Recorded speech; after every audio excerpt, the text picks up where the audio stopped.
Halo semuanya, selamat datang kembali di channel ini. Jumpa lagi dengan saya Vicky Himpong. Semoga kalian semuanya selalu dalam keadaan yang sehat. Ada berita, beredar sebuah kabar berita yang cukup fantastis hari ini. Makanya kalian stay sampai selesai, sampai habis videonya. Kita akan bahas videonya satu persatu supaya kalian semua nggak lama-lama penasaran. Beredar rumor. Don itu kan sebutan pimpinan mafia itu. Don koruptor minyak berencana gulingkan Prabowo. Wow. Ngeri kali ini. Don koruptor minyak berencana gulingkan Prabowo.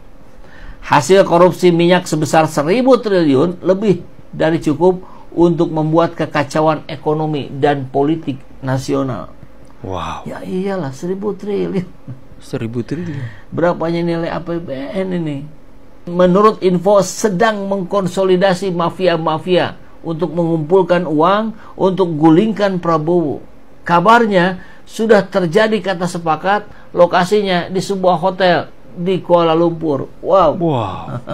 Ini strateginya katanya antara lain: 1. Menyerang pasar modal dengan aksi jual saham dan memindahkan dana ke luar negeri. Ini faktanya nih, buktinya bahwa indeks harga saham gabungan IHSG mencatat penurunan paling signifikan dalam 2 bulan terakhir. Hal itu seiring dengan aliran dana Riza Khalid dalam bentuk saham perbankan BUMN dan blue chip yang mengalir deras keluar dari pasar modal. Ini fakta ini. Dalam 2 bulan terakhir, net sale telah mencapai 21,9 triliun. Perbankan menjadi emiten paling banyak dilepas oleh Riza Khalid CS. 2. Menghancurkan kurs rupiah terhadap US dollar hingga di atas 20.000. Faktanya, nilai tukar rupiah terhadap dolar Amerika Serikat terus ambruk kekuatannya. Kurs rupiah ada di posisi 16.600 selama pemerintahan Prabowo. Naik turun tentu ya. 3. Riza Khalid membuat kelangkaan solar dan pertalite di mana dia merupakan saudagar minyak atau the gasoline godfather. Mendanai gerakan aksi kontra Prabowo dan adili Jokowi dengan tujuan mendelegitimasi Prabowo dengan tujuan menciptakan kondisi seperti 98 untuk menggulingkan Prabowo. Beredar Teman-teman ya, Don, sebutan kepala mafia minyak teman-teman. Ngeri nggak teman-teman? Melakukan konsolidasi kepada para mafia yang ada di Indonesia. Kemudian mereka melakukan pertemuan dan sudah ada kesepakatan. Katanya pertemuan tersebut dilangsungkan di Kuala Lumpur, salah satu hotel di Kuala Lumpur, dengan tujuan seperti yang Bapak tadi sampaikan.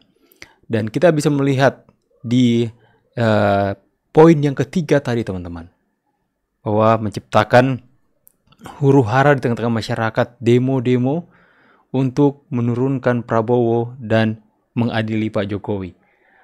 Itu kita mau percaya atau tidak, itu benar-benar sangat masuk akal teman-teman. Karena dulu tuntutan mereka itu nggak masuk akal dengan kejadian yang terjadi atas Indonesia ini. Itu korupsi minyak besar-besaran. Korupsi, coba kalian kaitkan dulu. Korupsi minyak terbongkar sampai hampir 1.000 triliun teman-teman. Tiba-tiba semakin gencar mereka melakukan demo. Tuntut apa? Makanan bergizi gratis. Efisiensi anggaran gak masuk akal kan teman-teman. Dan hari ini mereka sudah mulai bersuara turunkan Prabowo. Para mahasiswa ini adalah antek-antek dari para mafia minyak yang ada di Indonesia. Apakah itu sebuah fakta atau hanya sekedar rekayasa saja? Coba kalian kaitkan, ini benar-benar seperti sudah tercium bau-bau siapa di balik mereka ini teman-teman. Jangan-jangan para mahasiswa ini itu adalah antek-antek atau boneka-bonekanya para mafia minyak yang berusaha untuk menjatuhkan Pak Prabowo. Karena Pak Prabowo sudah berani untuk mengoyak-ngoyak sarang mereka teman-teman. Ya, coba kalian rewind sedikit, tarik sedikit ke belakang dan kalian lihat ketika korupsi besar-besaran di Pertamina terbongkar, makin besarlah demo berlangsung hari ini. Dan tuntutannya sekarang turunkan Prabowo. Nah, sudah ada kaitannya kah? Mahasiswa.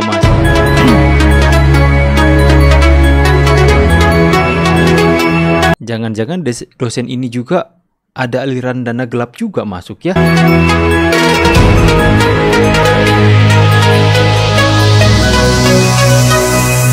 Ya, kemarin kita lihat ada berita bahwa penyidik sudah mengantongi bukti adanya aliran dana gelap kepada dekan, istri dekan 45 juta yang kemudian akan disalurkan kepada 19 mahasiswa atau apa ya teman-teman untuk menggerakkan aksi massa. Wow, mahasiswa adalah pure mahasiswa. Anda pinter, Anda menghina pemimpin-pemimpin Anda yang sekolahnya tidak tinggi seperti kita. Itu kualitas comberan. Orang pinter itu bukan karena sekolah tinggi, orang pinter itu bukan karena S3. Saya tidak anti sekolah tinggi, karena saya sekolah sampai S3. Orang pinter itu karena akhlak, ya, karena budi pekerti. Jangan menghina didikan, jangan menghina nasihat. Mungkin Anda tidak mengerti, tapi nanti di masa depan itu akan berguna. Anda pinter. Menghargai pimpinan negara berarti Anda menghargai pilihan rakyat Indonesia. Demokrasi tidak hanya berbicara tentang hak untuk memilih, tapi juga hak pilihan rakyat dapat didengar. Jika Anda menghargai presiden, maka Anda juga menghargai rakyat yang sudah memilih beliau. Tapi bukan Rocky Gerung namanya kalau adab dan akhlaknya itu baik. Ya, orang ini adab dan akhlaknya benar-benar mati, teman-teman. Jadi kepentingan hanya untuk bangsa rakyat, tidak ada kepentingan lain. Bentar, respon keras Prabowo desak Ahok buktikan omongannya. Nah, Ahok disentul Pak Prabowo nih.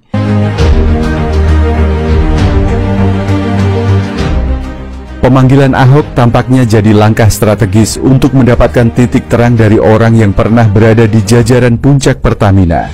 Dalam berbagai kesempatan, Ahok menegaskan bahwa kasus tata kelola minyak mentah ini adalah permainan lama yang sudah ada sebelum ia menjabat sebagai komisaris utama pada November 2019. Ia menyebut bahwa praktik curang ini melibatkan banyak pihak, termasuk oknum petinggi Pertamina, pihak swasta, hingga mafia migas yang sulit disentuh. Namun, ia mengaku tidak bisa berbuat banyak karena jabatannya sebagai komisaris hanya bersifat pengawasan, bukan eksekutor seperti direktur utama. Bukti ini jadi krusial karena kasus korupsi Pertamina tidak hanya soal kerugian materi, tapi juga melibatkan jaringan rumit yang diduga mencakup oknum internal, kontraktor swasta, hingga pihak eksternal yang jadi backing. Salah satu nama yang disebut-sebut adalah Riza Chalid, saudagar minyak yang anaknya, Muhammad Keri Andrianto Riza, jadi salah satu tersangka sebagai beneficial owner PT Navigator Khatulistiwa. Ahok sendiri pernah menyebut bahwa mafia migas ini sudah bermain sejak lama dan sulit diberantas tanpa campur tangan pemerintah yang tegas. Presiden Prabowo Subianto bukan orang baru dalam urusan pemberantasan korupsi. Sejak kampanye, ia kerap menjanjikan pemerintahan yang bersih dan tegas terhadap pelaku korupsi. Skandal Pertamina ini jadi ujian besar baginya untuk membuktikan komitmen itu. Dalam pernyataannya pada 26 Februari 2020, ini ada fakta dari kepolisian bahwa ini ada dia, aliran teman-teman, gelap lagi ya. bukti transfer dari pihak LBN-nya ke Ibu Hurairah. Ibu Hurairah itu adalah istrinya Pak Dekan senilai 45 juta. Sekarang kami mempertanyakan itu uang apa? Berapa Mbak nilai? 45 juta. Oh, itu ke rekening siapa tadi Mbak? Ini ada fakta dari kepolisian. 45 juta ke Ibu Dekan. Hidup mahasiswa. Ayo demo yuk, ketua BEM gitu. Ayo demo yuk. Wah yuk kita revolusi. Padahal ketua BEM itu titipan juga. Kelar demo, tiba-tiba join partai politik gitu kan. Kelar demo cuy, ini partai politik. Jelas sekarang siapa selain para mafia minyak sudah mulai kecium dari partai mana yang ada di belakang dari para mahasiswa ini, teman-teman. Katanya tuh rakyat, ternyata teori ujung-ujungnya.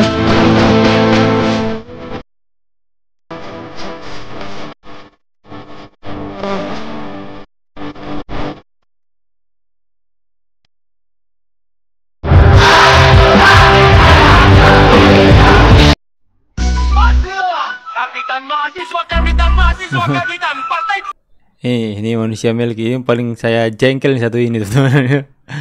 Sok paling paham tentang politik serang-serang Pak Jokowi waktu lalu, teman-teman ya, ketika menjadi ketua BEM. ujung-ujungnya masuk partai PDIP. Aduh, paham kan siapa aktor di balik demo mahasiswa?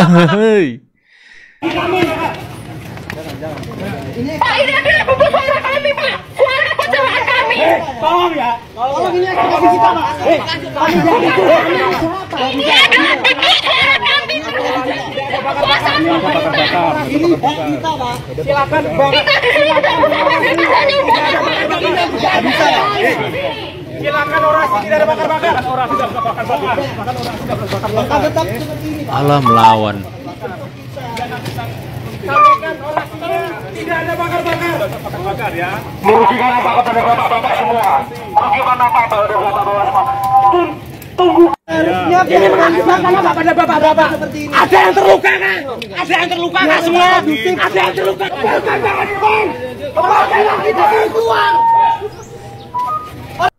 Demo mahasiswa Trenggalek, kita tak butuh makan gratis, tapi butuh pendidikan gratis.